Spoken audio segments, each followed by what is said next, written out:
Well, it's been an absolutely euphoric Sunday, so I thought, hey, let's get to it. Let's get on a stream. Hopefully this looks all right. If it looks totally wonky on your guys' end, please let me know. I'm trying to zoom this in so you don't have to see all the extra tabs on the side. But the big takeaway here is extreme greed. Extreme greed. Yo, we're feeling it. Is it true? Is it fake? Let's get into it.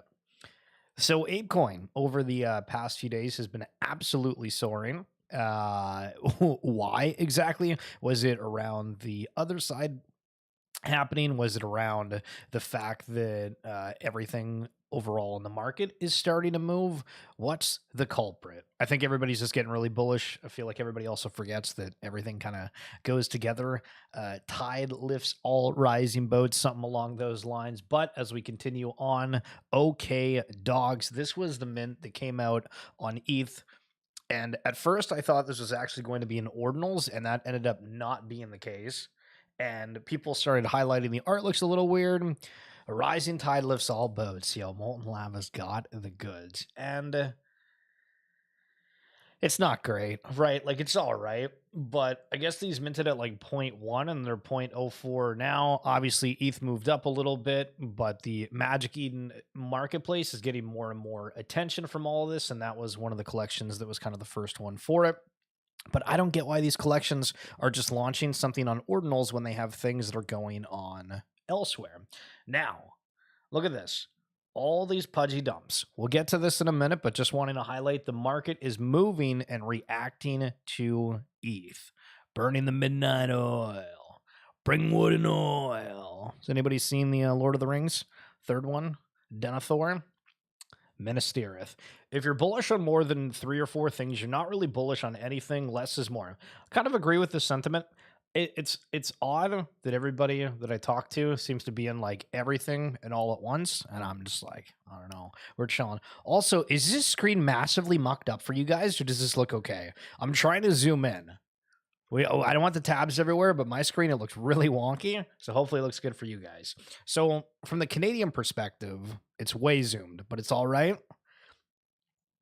This is something that's not talked about whatsoever. We have almost every single day the politicians bashing each other over this, that, and the other thing, but crypto is just never a topic. But Trailer Park Bags here saying, give it a year or two, and this will be the biggest topic during the Canadian elections. Coinbase saying Alabama stands with crypto. 18% of voting age Alabama's own digital assets, and they care about where candidates stand on crypto. Big time agree on this, and this will be something that kind of continues to go on here. Now, I might save this for the end, but there was a map that was built within Fortnite for somebody that's building in Web3 and doing a lot. And this is an insanely clever video, but I need to kind of big that up because it might be the best piece of content that you've seen this entire week. Now, everything we do is digital, but what happens when it happens in real life and you have a friend that steals a referral code from another friend, even though they didn't mean to steal it? It was more a share of some sort, and then they exchange money because of the fact that they got a bunch of referrals and they made so much money. This is Web3 right now. SLP, Smooth Love Potion, Axie Infinity is up 60% in the past 24 hours. Now, this was on the 2nd, so 2 days ago, but still, I think retail may be back in. Well, we're seeing a couple of the charts. They're all moving. I don't listen.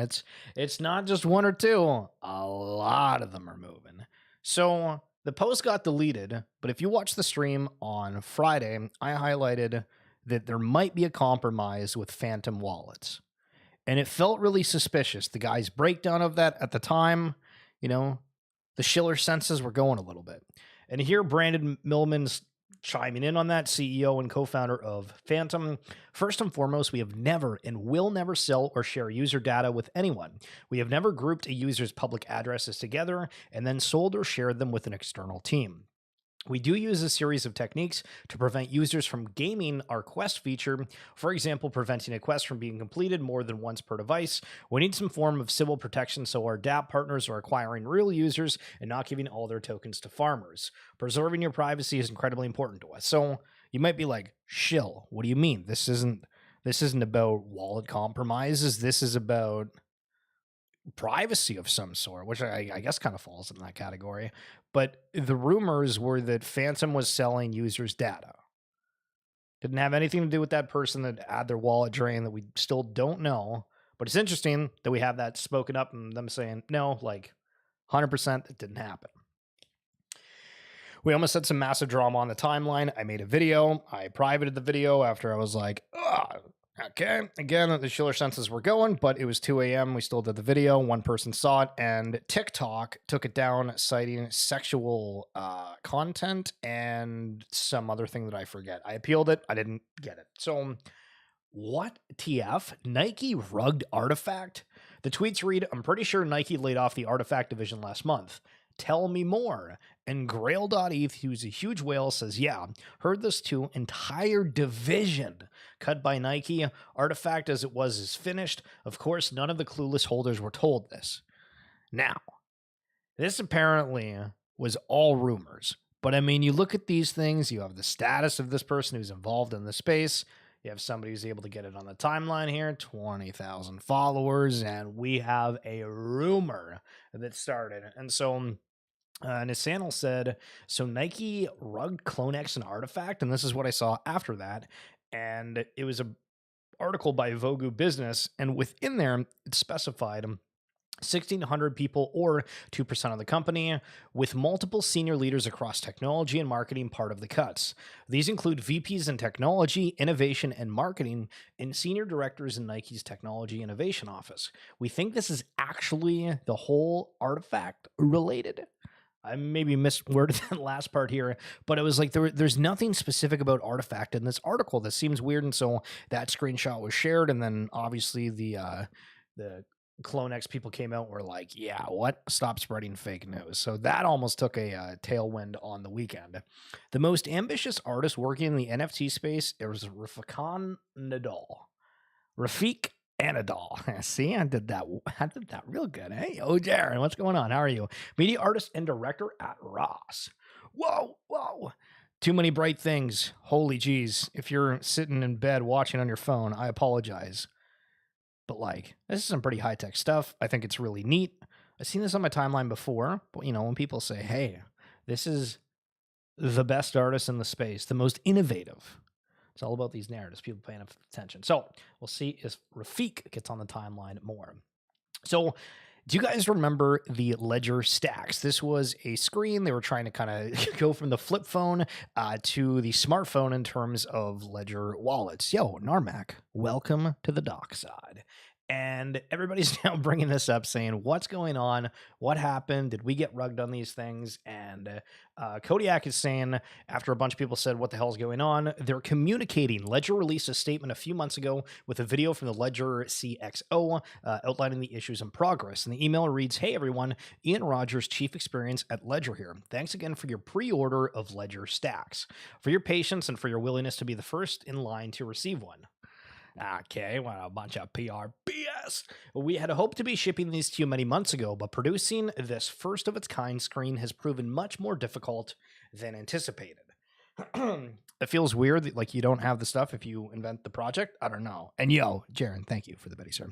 Dude doesn't even capitalize his name. It seems very formal. True. Today we want to show you even more details on what is being done to get these into your hands. Due to this ongoing work, we still don't have the first ship date yet, but we're working nonstop to get there. In this update, we'll show you some of the screen issues we're seeing.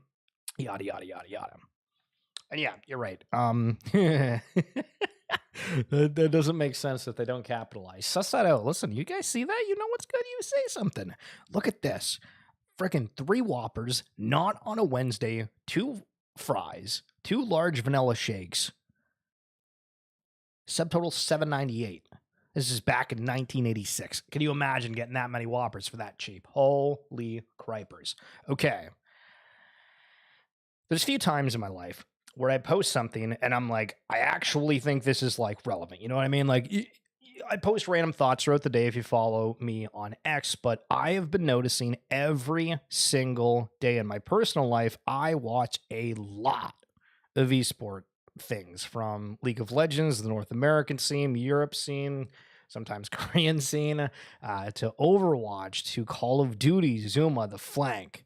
And every day there is a new clip of them talking about crypto, and it's creeping in. So here's the one from the League of Legends guy today. I will dominate stream.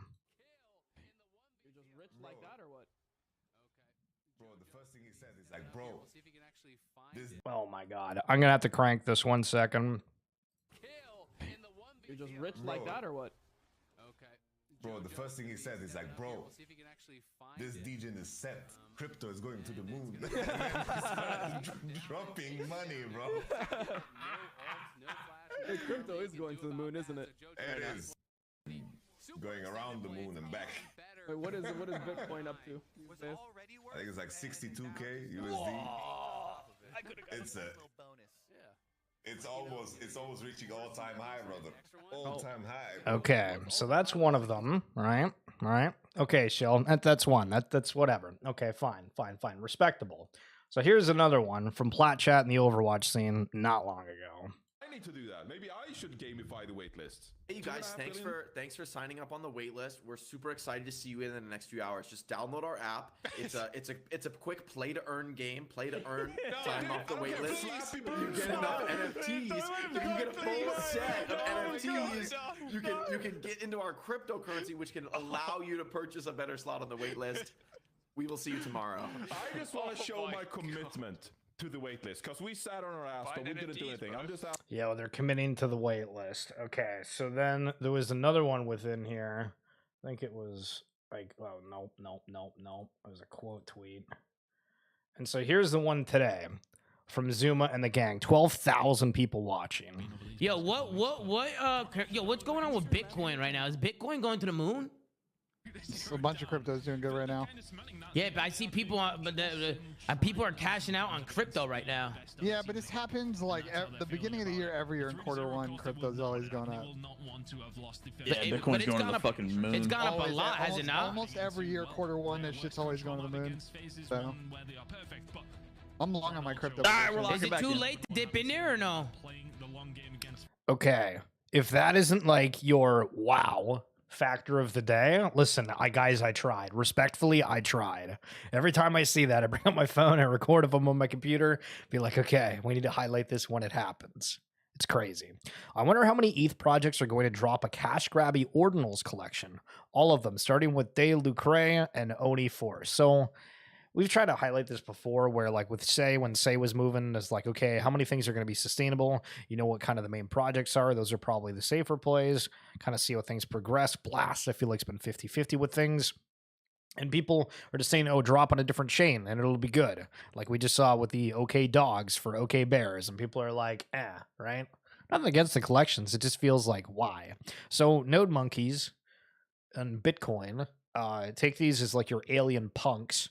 People are now arguing if this is ETH NFT whales or if this is Bitcoin whales. And speaking of ETH whales, the Bowmeister is in the friggin' house.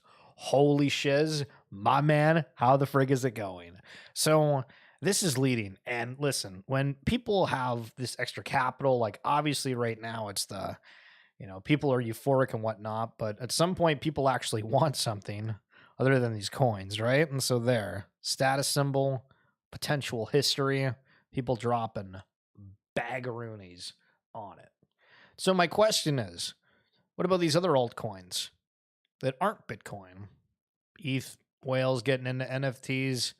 Now they're also getting into Bitcoin NFT. And what if these Bitcoin holders are getting into the Bitcoin NFTs?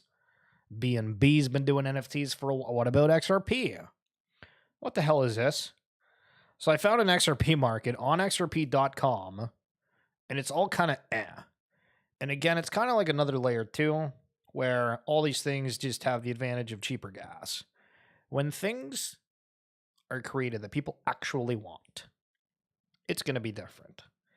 When it's easier, when it's all together, and how do you connect XRP to the EVM chain? The root network. So if we're ahead of the game and we're looking at cycles here, that's something to look at, right? Objectively. Because we're seeing a cycle. I made a tweet. Let's go take a look. Let's go take a look. I made a tweet and I said, right here. So this is my YouTube analytics. And you can see we have some waves, a green one, and then we have some stuff taking off first. So I made the Zynode video that was just explaining what it was. No, I didn't really give it a whole lot of info. Why did I make it? Ray friggin' Stinger. Yo, if you're in the Schillerverse Discord, give Ray friggin' Stinger a high five. So he sends me. I get some random things from people at time. Feel free to always send me things. Love to see what you guys are interested in. And I was like, damn, people might want to get into this. And Molten Lava, yes, 10 BTC. That's a bag. And the video explodes overnight. And I'm talking like 2,000 views within like the first 48 hours. And I don't, you guys watch this, you damn well know that never happens with anything I put out there. So that was crazy to me. And I'm like, I don't really see any of the people that I talk to talking about these Zaya nodes, but this video I made on them, which was just kind of like a run-of-the-mill whatever, is exploding. And obviously that interest is there. The people that got on the node seem happy as shit, yada, yada, yada. And so I make a high chain nodes video, which is the one that's being sold today. Again, if you want to check out my YouTube page, fairly recent video, about a month ago. I mean, it doesn't really do anything, but all of a sudden you can see it breaking out right there, that little pink line. It's breaking out because people are looking into it. They're trying to find info on it. And it's kind of like the Zai thing. And you can see the Zai nodes. We have one spike, two spikes, and then it happens again. It's kind of fizzled off a little bit. But when we brought up the Ready Player One as well, you can see that all that interest was there. So it's cool to see the behind the scenes of what people have interest in and how there's motions. Now, I keep talking about Futureverse all the freaking time, right? I'm going to give Tybo the credit on this one, Mr.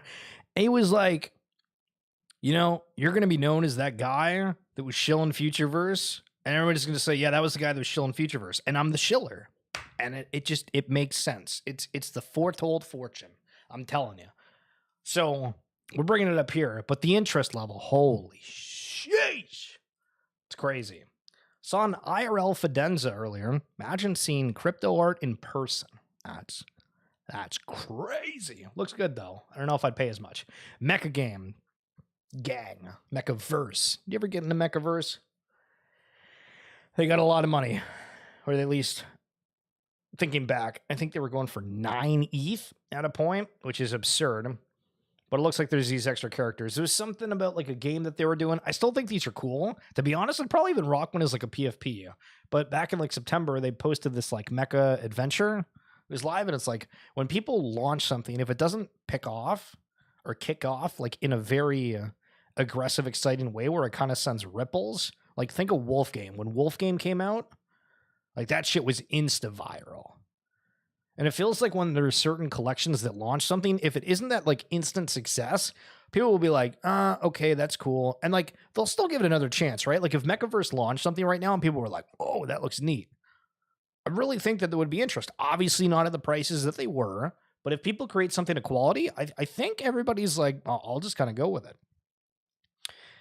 All right, David on Chain. I'm currently researching a brand new protocol on Blast L2 claiming to have infinite liquidity. Okay. No liquidation risk and up-only tokenomics. Yo, okay. Sign us up. Looks to be the ohm of this cycle. When I see wild ideas like this, I know the bull market is back. Just when I thought I've seen it all. And Calio here saying, all of this madness is happening more than a month before the halvening. This cycle is going to be so insane. And David Unchained highlighting here in the comments, 2 years of demand waiting to be unleashed. Institutions jumping in from the sidelines. We are not ready for what's to come. I'm ready. I'm ready. I'm ready. I'm ready.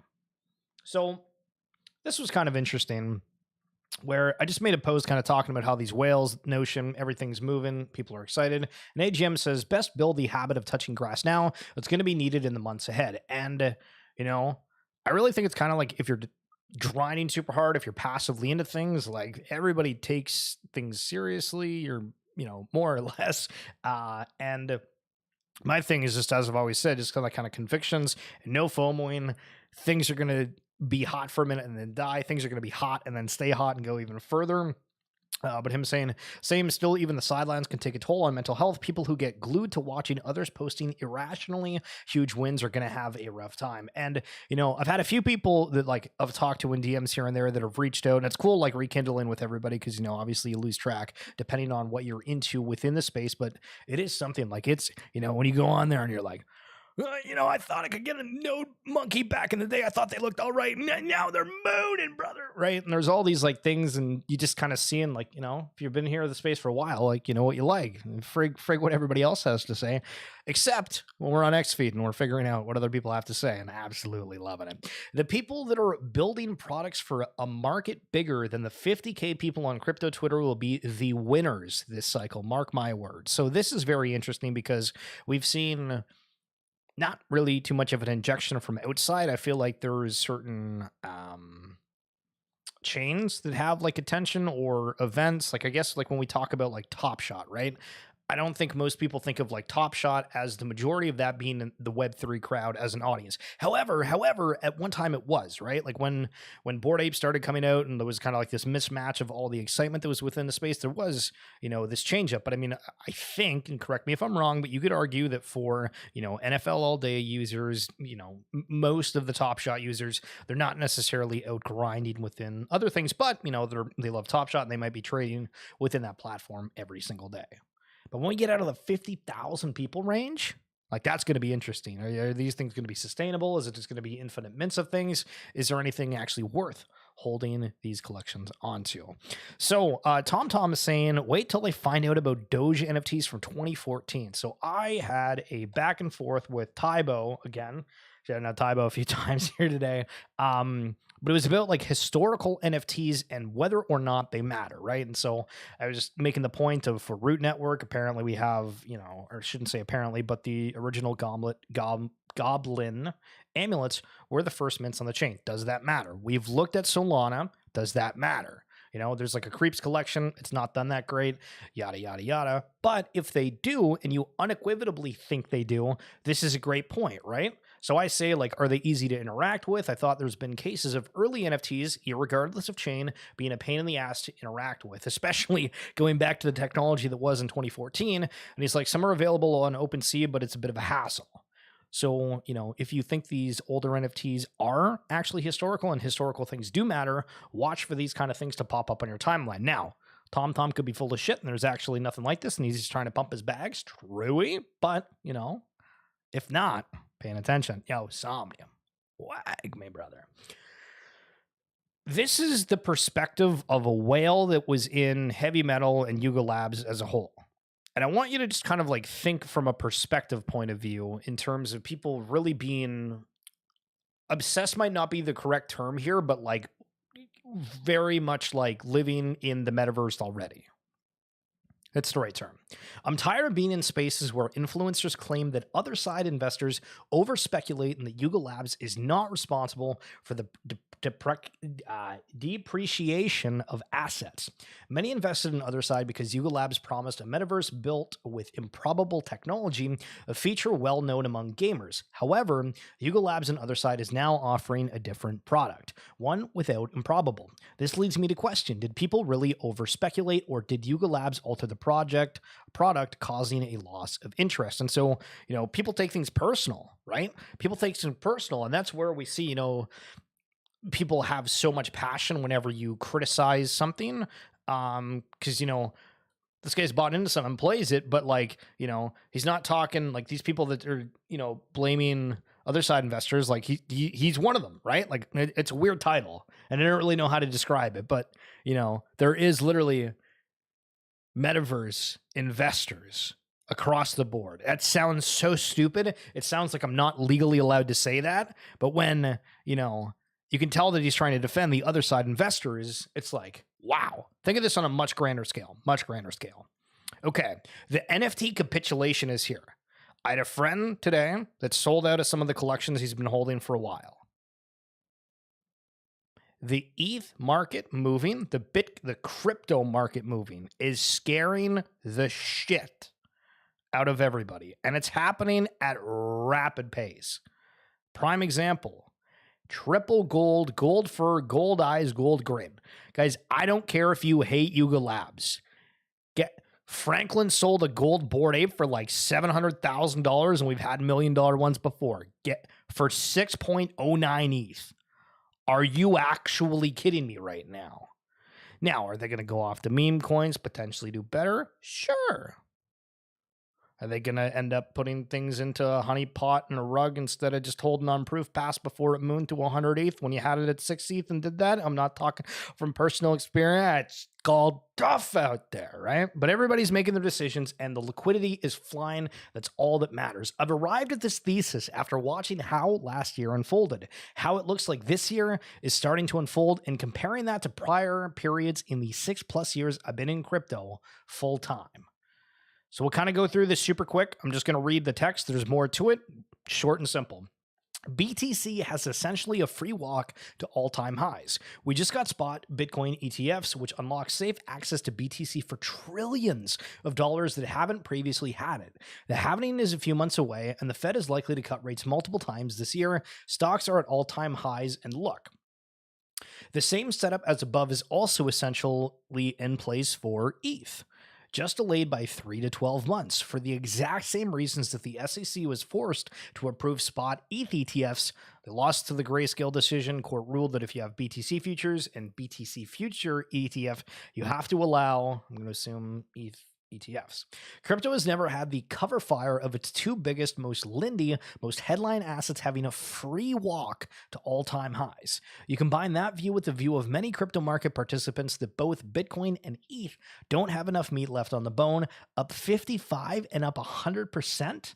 If you're looking for further proof of my point about financial nihilism, look no further than gambling trends. They are staggering. Okay. So here's a chart that says revenue in the online gambling industry worldwide from 2018 to 2015 by segment in millions. And I'm not talking about the Van X segment thing. Okay, so going for the total here, we've just got an absolute jump from the millions. $211 million worldwide from gambling. Nice. And look at their trajectory. When I'm watching these esports things, by the way, when I posted the video earlier, if you're just watching the stream now, it's make sure you watch the beginning of this. Like the video. Listen, guys, if you can leave comments, likes, all that stuff, absolutely huge fan. But you see these esports people that I watch every day, and they got prize pick sponsorships. They got gambling sponsorships of some sort. They're doing it every single match for every single thing. Gambling is taking over. They say it's horrible. Guys, what? I argue with people about like our NFTs gambling, yada, yada. And I'm like, listen, the whole blockchain space is here to stay. There's, different ways of looking at it. But look at we're mooning for the gambling trends. So where is that going to spill over? All right. So this guy got caught in 4K, if you will. BTC all-time highs this week. Was wrong to even try short scalps. But red button is bad button until further notice. And then, like, within 6 minutes, there was a flash crash of BTC on the chart. And I mean, like, an actual flash crash. It was pretty gnarly. Guy made that tweet, boom. It was one of the funnier things of the day. Oh, we still got to get to that video as well. And a question for you in terms of influencers and people that you care about what they do, what they say. They influence your decisions every day, like food ads on the TV. For myself, sometimes. So Pac-Man is a breaker with 275,000 YouTube subs, and he made an NFL all-day video with Joe Montana. So we got Joe Montana. We have a huge YouTube influencer from the sports card phase. I mean, if you're an NFL fan, do you think that's cool? Do you want to be paying attention? If it's not John L. or Joe Montana, and it's somebody that's newer, would you care about that more? Pay attention.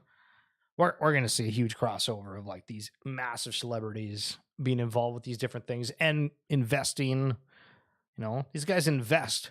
We go out and we buy these coins and these NFTs. Well, these big players go out there and invest in the companies over top of them to make them succeed. And then, of course, they're going to shill the hell out of it. Mr. Bill Green with the fruity tweets. Truey. So we highlighted the Pudgy Penguins earlier, and we said we'd get into it. Someone just dumped 42 penguins for 636 ETH, $2.3 million. They swapped USDC to ETH and then accumulated these for 500 ETH when ETH was 2100. A smooth 1.2 mil profit, not including any airdrops in a couple months. So what do we think about this? We have Pudgy's dumping here. Right after, we had the exciting run of hype and speculation regarding the token, which from that Dimension airdrop, Pudgy's got a huge one, but, you know, after that airdrop, it didn't seem like the floor fell at all, which I thought was weird. Yo, Shay, thanks for the follow. What's up? And now we have this. And now we have people on the timeline questioning what's going on with Pudgy's. Have they done anything? They've done Walmart. Their floors are manipulated. There's all these different narratives, right? And it doesn't really matter. If you really want, you can go and find the different statistics, the breakdown. If you don't follow meta blocks, they'll tell you every day. These guys are follow. Jeez. It's all leverage. Not all of it, some of it. But it makes people think that it's valuable, right? And if Pudgy launches a token, well, I mean, if it's anywhere close to the way that Bored Ape Yacht Club launched a token, these are absolutely free. Respectfully. Right? But what's the market going to do here? Do we like Pudgy's? Is suddenly the Pudgy train falling off slightly? Do apes regain? Speaking of apes, this next little session here is going to be for the one and only Mangalarga, who said the stream would be better if you included JVB tweets. So we got some. But let me read the chat right quick. You got parents to watch you with their kids, and now you have the audience that can actually buy it. Truly. You like trending. Hell yeah. So the trip happened. Snazzy saying hi, mom, to her mom. Don't know if she doesn't have Twitter. We got JVB down here, the one and only. If you guys haven't seen JVB, we had a Zed Run stream. I got to find the clip. And he had the greatest horse racing cast of all time. It's truly phenomenal. We'll find it. But more highlighting of the events that happened on the weekend with the other side party. JVB saying, twerk line, every day we stray further and further from God. So is JVB mom? We got to bring it up with JVB. Good question. And this guy's, Magic Eden is this guy with Curtis trying to highlight this, and JVB, listen, engagement farming. We got 40 views, my bookmark, doing the same thing. This guy's hitting everything in his life. It's crazy. No pun intended. That's crazy. Can't wait to tip the stewardess. She'll be able to pay her rent now. Who is Stewart, and why are all the flight attendants named after him? And then we had the photos of Garga.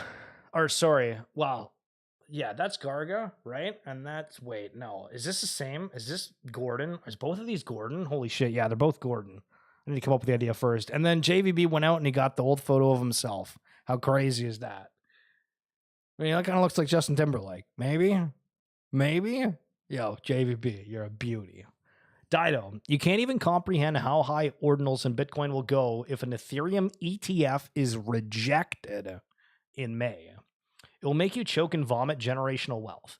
ETH will be fine in the long term. The SEC will get sued to high heaven since they approved ETH Future ETF. And look how even Ripple survived a multi-year lawsuit, but OMG, the Bitcoin so much higher. Now, obviously, you have to preface this with people are, highlighting their different thing. You got to make your own decisions, what you're intrigued by. But I do see a lot of people that are hyping the hell out of Bitcoin ordinals. Artifact clone floors have breached under 1 ETH. The NFT capitulation is here. Never thought I'd see this day. Are these undervalued at these prices, or is there no way back from here? I mean, it all depends, right? I feel like Artifact's one of those people that are building out some cool stuff, but with being more blunt about it, like if you don't have like a token that you're building out your own ecosystem or showing that you can make your own chain, then you kind of are just a part of like the cycle overall, right? And then you hope you're going to have users. So is Artifact doing a game? What's the extra stuff? I think the things that they have done is really neat. The fact that they're associated with Artifact, they arguably could be the main stream NFT, and it's just not getting the love and appreciation that it should right now. We don't know, but for the degen crowd, they're kind of like, I'd rather hold ETH. There's no token coming. I mean, we're even seeing for collections that do have some kind of extra token or yield where they're moving down too. Whenever teams come to me for advice, the first thing I tell them is go and look at what Meme Land did with Meme. Okay, what do they do with Meme? Make your community rich and they become your strongest weapon. Extracting and giving them scraps means death. It's no coincidence that Meme is ripping right now higher. So respectfully, that's just a hell of a good meme coin in general. Like, I don't, have they done anything, right? Like, it sounds like I'm funny. I'm not trying to fun. Like, I thought Meme's utility was just the fact that it was a meme coin. So if they can get attention, that's incredible. But what the hell does that mean? They just gave their holders like a token, and it happens to work because it's arguably the best meme coin of all time, right? I don't know. Like, I feel like there's very few things in the world you can just drop and it instantly have value that kind of way. Euphoria is not people who spend every waking hour discussing crypto being excited and celebrating with people who also spend every waking hour discussing crypto. That's like you and I. Euphoria is co-workers sharing portfolios, normies reeling off the value of 5 tickers without opening the Robinhood app, celebrities discussing missed opportunities or shilling projects, your cousin outperforming you in one meme coin buy, mainstream media headlines, rags to riches stories making national news, people asking you what to buy, people saying, oh, I downloaded that Coinbase app yesterday. It's global. Don't fund yourself because you're euphoric. Don't believe we have to top because the tiny social circle of crypto Twitter is full of people celebrating. You're supposed to feel that way. It's a bull market and you're part of a small crowd taking advantage of it. Things are good. Coins have been printing. We're on a great path. So let's argue for a second. If you've been here this whole time, feel free to let me know in the chat. You guys are friggin' beauties. But we're saying that our tiny social circle of crypto is full of people celebrating. Did we not just watch several videos of people that are not in our tiny social of crypto Twitter, celebrating, talking about crypto, feeling euphoric? I don't know. You decide. Meme coins will blow up. Ordinals will blow up. Chains and subchains will blow up. AI crypto will blow up. Gaming boom. NFTs will ride to the moon again, etc. You only need to catch one hard. Trying to catch all guarantees, you won't catch any hard. What the frig does this guy mean about hard and hard? That's 218 views for saying that? That's crazy. But I think the point here, and that I've been like trying to stress, and I might be, I'm probably wrong on like the majority of things, right? You can be right about a few things here and there. I'm just chilling. I think we're going to see the cycle move around to a whole bunch of different things. There's certain excitement right now that doesn't mean other things aren't going to get the same treatment within time. If you think this market is fun, just wait until meme coins and BTC liquidity rotate back into quality alts. And for myself, that's what I tried finding out for the past 2 years in the bear market. I kind of didn't stream for like an entire year, trying to find what I think is going to be good, what makes sense. I love NFTs. I think blockchain is going to be the future. What do we find that's quality?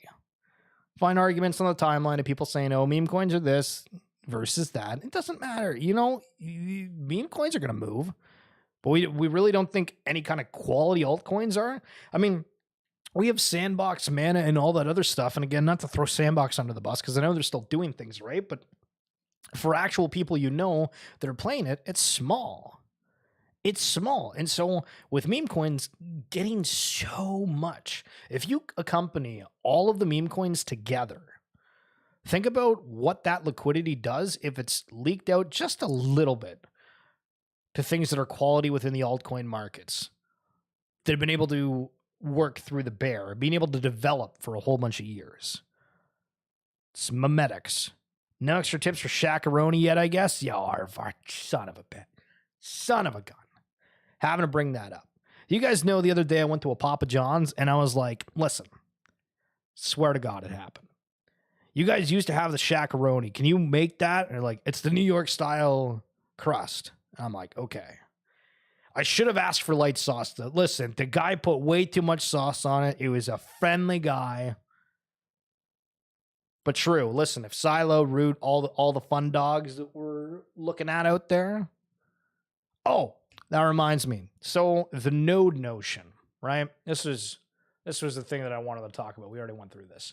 The node. So we saw high chain node, we saw the Xi nodes pop off, and I think, ooh, you know what? This would be a good video to play now on the other one.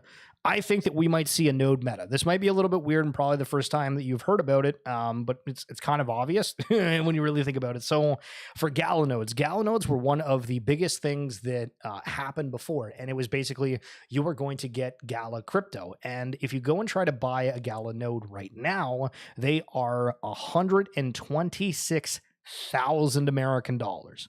126,000 American dollars, or 2.8 million Gala, right?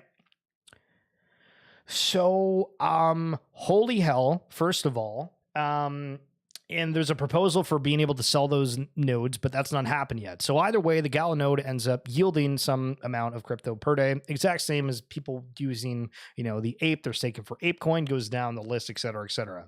And then we have the Xi nodes come out recently. They're doing fantastic. Today we have the high chain nodes, and that's probably all over your timeline. And people are like, oh, here's basically the same amount I would spend on some NFT, but this I get a token for an ecosystem that is trying to do arguably something that's much, much bigger.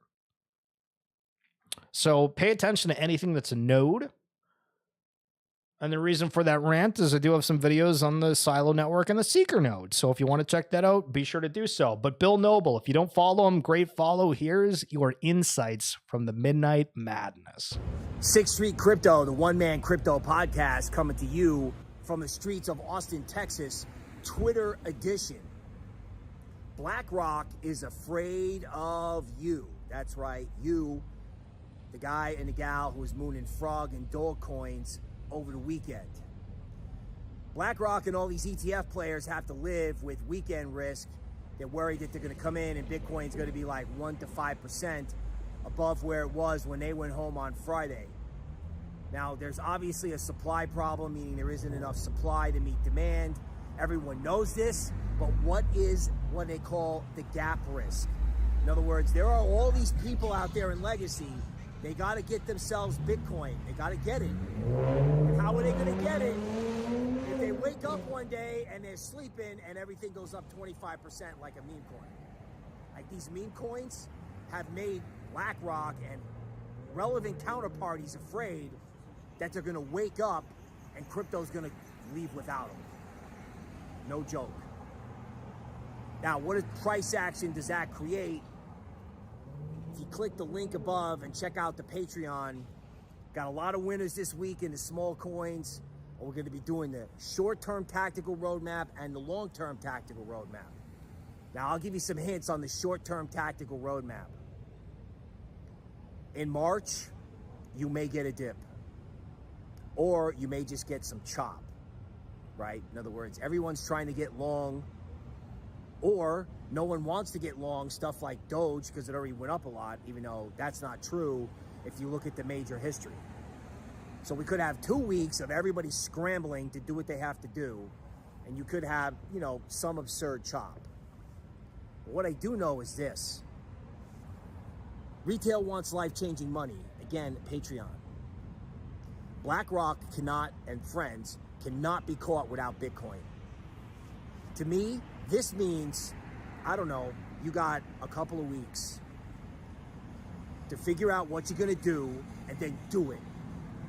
Because if all relevant parties, BlackRock, Merrill Lynch, meme coin traders, whatever, if they don't get what they want, or they don't get their book straightened out in the next 2 weeks, if they either don't get long AF or they're too chicken to get long AF, whatever, because the market always makes it difficult somehow. But if they don't get what they need to get, and they're thinking that there's going to be, oh, well, we're not going to buy it on March 15th because the halving is coming up and everybody always sells the halving.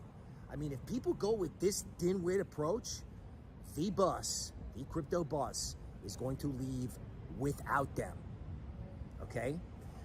So I know that it seems like easy street, but actually this is a 2-week period where it is going to pay attention, right? How do I get everything I need before BlackRock gets everything they need?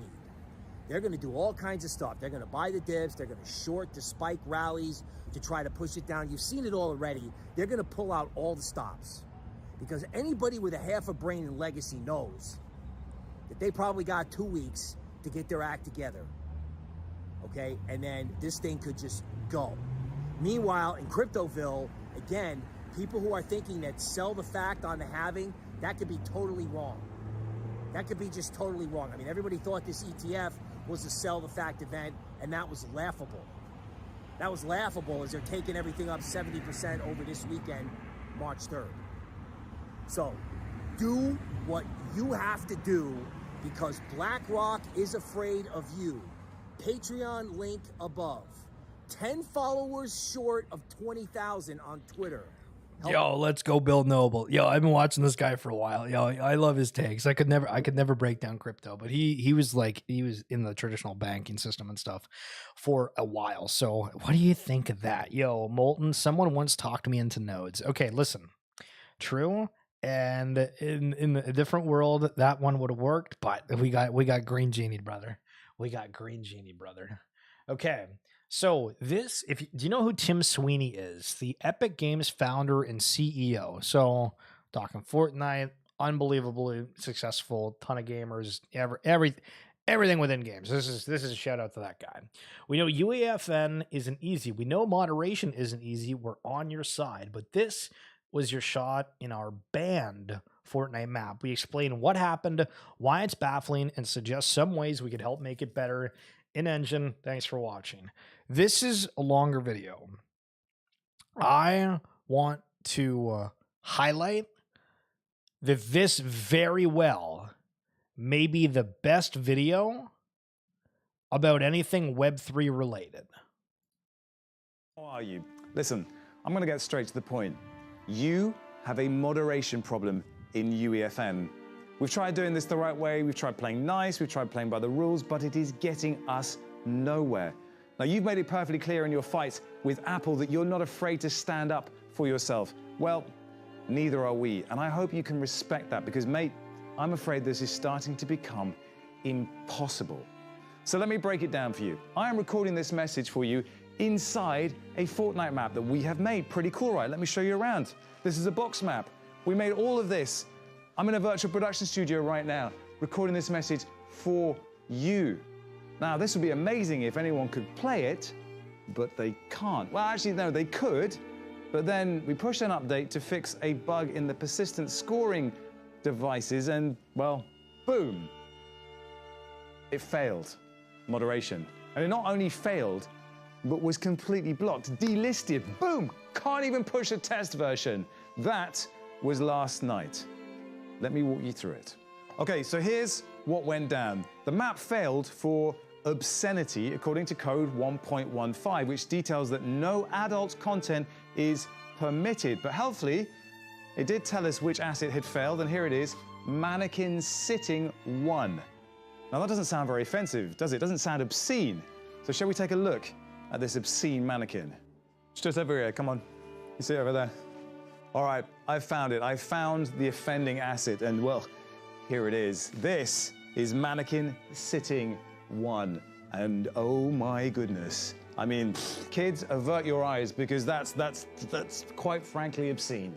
I can see the gates of hell opening up underneath me because, oh, come on, get real. It's a mannequin. It is sitting. I would politely suggest that anyone who finds that erotic should probably seek help. Yeah? Now look, I get it. Everyone's taste is different, and we serve at the pleasure of the king. And ultimately, that king, it's you, Tim. Of course, moderation is necessary, and we are good with that. But why do you have to nuke the whole map? All we want is for the kids we built this map for to be able to play it. And they can't because of that, because of a mannequin. Give us a chance to fix it, and we will, and then we Gucci. But the problem is far bigger than that, because honestly, Tim, moderation just makes no effing sense. Let me show you something. Yeah, that is what's passing moderation on your platform? Does that make you feel warm and gooey inside? Is that really what you want? And don't get me started about third-party IP. How about this? Are we cool with just ripping off anybody's IP? Look, here's Jigsaw, it's rated R. And look, here's another one. Check this. That's The Simpsons. Yeah, literally The Simpsons. And what about this? Look, that's literally 8 Spider-Man maps. Not 1, not 2, but 8. A veritable buffet of Spider-Man content, which makes it look like everything is fair game. Everything except seated mannequins, apparently. And you know, the thing is, we get discovery's hard, and we have to work at that, and we have to make it apparent for people to play our maps. But when we are fighting against people who are using IP they do not control and they have no rights to use with brand names that people recognize, it makes it so much harder for us to compete. And we're playing by the rules of bringing our own proprietary IP into Fortnite. How are we supposed to compete with that? Do you remember what you said at GDC last year? Maybe you don't, so I'm going to refresh your memory here. You said the future open metaverse will be about musicians and music labels and film and television studios who are using virtual production today to build world-class photorealistic content, being able to bring it and launch it playably in the metaverse, timed together with their film and television experiences in an endless stream of awesome entertainment content that's open to everybody to participate in. Tim, dude, that is me, that is us, that's this. We are doing it. We're literally executing the very thing you envisaged right now. And do you know how I know that? Because you guys just gave us a mega grant to go do more of it, to take this magnificent metahuman and go push the boundaries of all this technology you've given us. But I have to question that last section that's open to everybody to participate in, because it absolutely doesn't feel that way. This is soul-crushing. It's relentless, and it's rapidly eroding all of the goodwill of the talented developers that want to grow on UEFN, that want to go with you on this journey into the emerging open metaverse. You don't have to be told this, but creativity is about pushing the boundaries of what's possible, and we cannot do that if we don't know where those boundaries are. But listen, I don't want to be the guy whining on Twitter and offering nothing by way of solutions. So here are some thoughts. Firstly, please give us a crystal clear statement regarding the use of third-party IP like this, and enforce it when maps violate it. Please operate a 3 strikes and you're out policy for violations. The vast majority of map makers are not looking to cause trouble, but moderation is opaque and we shouldn't be penalized for minor infractions. Thirdly, create a moderation board that convenes once a quarter to review moderation policies and includes a rotating committee of active creators who can advocate for developers. And 4, give us the right to appeal in a timely manner, because, as I said, nothing is black and white. We'd even take a limited number of appeals so we don't just use them every time willy-nilly. If we're successful, we get to keep the appeal. If not, we lose it. Now look, these are just my thoughts, but I would welcome anyone from the UEFN committee to add theirs as well. A world in which Spider-Man rip-offs are okay, but a shop dummy isn't, just feels skewed in the wrong direction. So honestly, Tim, for Unreal Engine, thank you. For MetaHumans, thank you. For UEFN, thank you. And above all, thanks for listening.